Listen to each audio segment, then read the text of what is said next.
Ukraine has been in headlines consistently now. It is currently undergoing a political crisis, which is both interior and exterior. It all began last year when the now removed President Viktor Yanukovych stopped talks with the European Union on a potential Appearing deal. in Instead, public he for the began first talking with time Russia and since he forming was closer ousted ties. as As a result, Ukraine's those who supported president. Western Europe rioted Viktor throughout the streets and ended up Yanukovych causing said he would President not give Yankovych to up on flee. the Then that fight led for pro-Russian his supporters to country's be upset, of future. which the majority is in the Crimean region. Russia then sent in During a troops, press which they deemed conference in self-defense teams, Russia, to he told Ukraine, especially reporters he'd Crimea, been stating that it forced was a off humanitarian power mission to by protect those Russian-speaking pro-fascist citizens of forces. Ukraine. The international community viewed it differently, however, and Respected despite it being deemed journalists, an the act of times come aggression, for me to Russia say that I continued. intend There to are two continue sides, the however, to struggle this for the story. future of On one Ukraine side is and Russia's invasion of a socialism. territory not included in their own land. At the end of the day, Crimea is a Ukraine's territory, not Russia's, and therefore are practically provoking war. On the other hand, however, Crimea's people are indeed mostly more Russian than Ukrainian, and as a result of current actions, they are constantly harassed by native Ukrainians.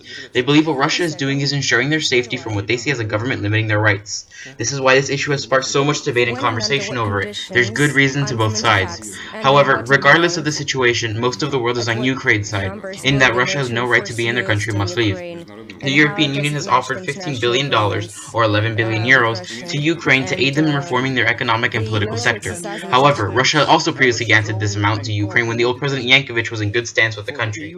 Ukraine is in desperate need of an economic rescue, and this is an extremely important decision for it to make. Side with Russia and potentially lose important economic trade with Western Europe, or suffer the same consequence with Russia.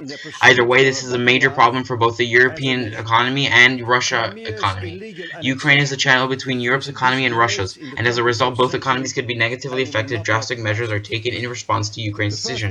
Finally, another important question is to ask how the United States is involved. The United States is trying to reach a peaceful agreement between Russia and Ukraine.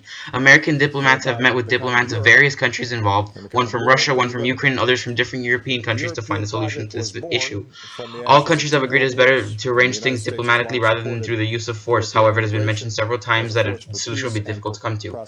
However, one has to analyze this thoroughly to realize what this battle really means. Take a look back into history. It's 1938 in Germany recently lost World War I, but a new leader has taken power. His name is Hitler. He annexes Austria without any military attack. Quite similar to our modern-day Russia and Ukraine situation, isn't it? Russia just came in and took Crimea without any sort of international consent. Now one may understand why this is the world on edge. Who's to say Putin won't just start taking up territories like Hitler did? No one stopped Hitler, and look where that ended up. Such is the dilemma present here. Who's to say Putin wants to just start scooping up territories like Hitler? Russia certainly has the power to, or perhaps Russia won't go any farther, but who's to say? Better safe than sorry. Such is the ideology of the international powers. Show Russia that they're not going to let this slide so that Russia doesn't attempt anything larger. Otherwise, who's to say Russia won't take the entirety of Ukraine next?